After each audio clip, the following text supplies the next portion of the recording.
Hello, everyone. Welcome to our video about the Learning in Places project. We are excited to share this work with you. I'm joined here today by two of our co-PIs, Carrie and Sharon. My name is Megan. One of our co-PIs, Mary Margaret Welch, couldn't be here today. We're also joined by some of our key project leadership, Christine, Emily, and Leah.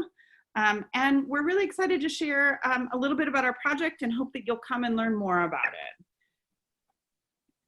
So this project was really started from a very big idea about what was needed around some of the central challenges of the 21st century in terms of cultivating just, sustainable, and culturally thriving communities. And so we really wanted to imagine a kind of science education and what the roles of science education could be to contributing to broad-scale socio-ecological change. But we also wanted to design science education in a way that could move from a kind of assimilative endeavor to one that contributes to family and community thriving. And so those are the big ideas and purposes that started this project. And over time, what we have done is developed a model of science education. And important to understand about our project is that it's been a co-design project that has engaged educators, families, community-based organizations, as well as scholars in co-designing innovative research and practice that is after cultivating equitable, culturally based socio-ecological systems learning and sustainable decision-making, utilizing field-based science education in outdoor places, especially gardens, for children in kindergarten to third grade and their families. And just to say, we even co-designed that sentence over time. In our project, we have a set of key principles and commitments that drive all of our work in our project. It's informed by research on human learning and development, and we call it our rhizome because a rhizome is a part of a plant system that creates new roots and shoots for the plant. And so our rhizome is the source of all of our new work in our project. It has three major dimensions: complex socio-ecological systems, nature-culture relations, and field-based science learning. And we're intentional in our project to locate all of these dimensions within a context of power and historicity. So we've used that rhizome and the key commitments within it to develop what we call the seasonal storyline for field-based science education. A storyline is a coherent sequence of learning engagements. And you'll notice over to the left-hand side that the storyline involves learning in classrooms and other environments, but also learning in the field in outdoor settings, as well as participation with families and communities who are engaging in the same activities that learners are in different learning environments. So it starts over at the left with families and students and educators taking walks. And it culminates over on the right with deliberation, decision-making. And I want to draw your attention to the turquoise arrows in the middle. An important part of this storyline is that everyone is posing what we call should we questions. And you can see at the bottom, those relate to what should we do. Sociological deliberations and ethical decision-making is a very important part of this storyline. And to help people actually embody this storyline and participate in it, we've developed a whole suite of tools for learners, for families, for educators, and for people to participate in it together. And one of the very exciting things that we've been doing recently is developing a suite of family tools and a family storyline, and really trying to take on this question of what does it mean to live ethical responsibilities and possibilities. And so questions that have been driving our work: how should we be designing and supporting relationships between schools, families, and communities? How should we be engaging learners and families in these times and then in post-COVID times? And refusing paradigms of returning to normal. And the reason that we want to do that is because schools and education writ large have been inequitable, and we're trying to work on that moving forward. So we're going to ask each of our leaders here today to give some reflections on the impacts of the project from their perspectives. And I'm going to ask Emily to start us. So right off the bat, the investment that my students had in their own learning was really high, and that came from their own questions and observations. So they're the ones coming up with the wonders and the interest from the walks, and bringing that into the classroom just really led into a lot of investment for them.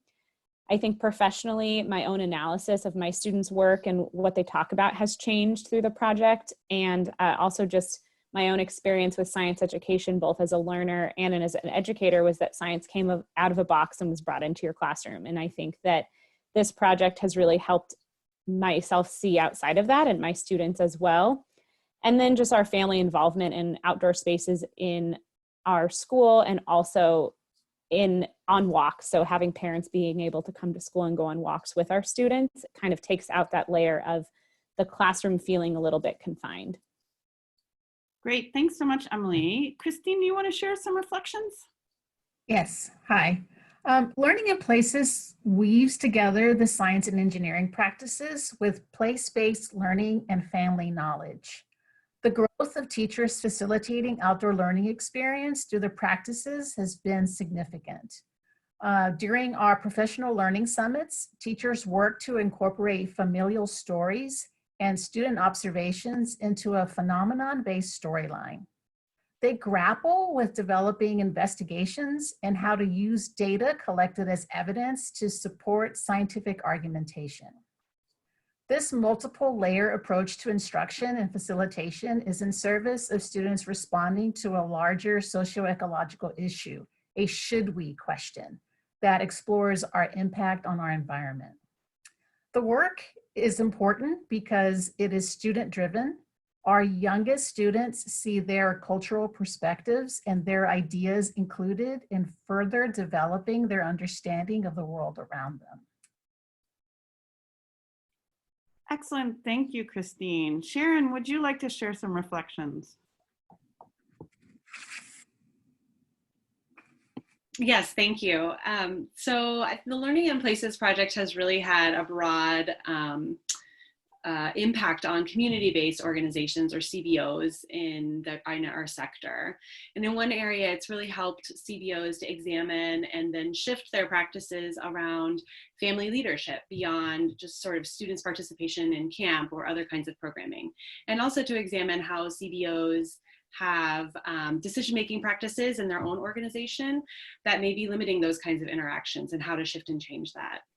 It's also helped CBOs to think about how to center culture, learning, and identity, and examining how that informs their program development, but also in things like garden and outdoor classroom design and other areas. It's also helped us to think about program design in outdoor science education, and which many outdoor educators do, and aligning it with next generation science standards. It's also helped us to think about sharing best practices with one another, with educators and teachers in schools, and also families. And it's really one of the loveliest things has been creating a community of practice where we support one another as CBOs to sort of shift and change our sector and the work that we're doing together around outdoor education, and to move those CBO practices together rather than just sort of being based as one CBO's identity or branding in this area. Great, thanks, Sharon. And Carrie, would you like to share? Sure. So when we do science education with pre-service teachers, we always have to work on their own emerging identities as science learners, and then how they translate those identities into teaching their own eventual students. Many of them were taught science as very narrowly construed, with sometimes only one right answer or only one right way of doing things. So I've been using Learning in Places with my pre-service teachers, and they've been doing their own wondering walks and raising their own questions and noticing changes in the places where they live. And they're seeing their own families, homes, and neighborhoods as sites of rich science learning. At the same time, they've been learning and thinking about the connection between student and family cultural practices and science learning. So Learning in Places has helped my students really see the power of centering science instruction on their students' questions and wonderings, and also how to invite a broad spectrum of ideas into the science learning space and connect them to NGSS and place-based phenomena. They're also learning that in all of our families, we make important decisions every day that pertain to our connections with our places and the socio-ecological systems we're all a part of. Thank you all so much. We are going to end, but I want to make sure that we take a moment to just acknowledge this project is made up of many remarkable partners. We have a big team that has been working to make this model of field-based science education together, and we invite you to visit with us and to learn more over time. Thank you all so much.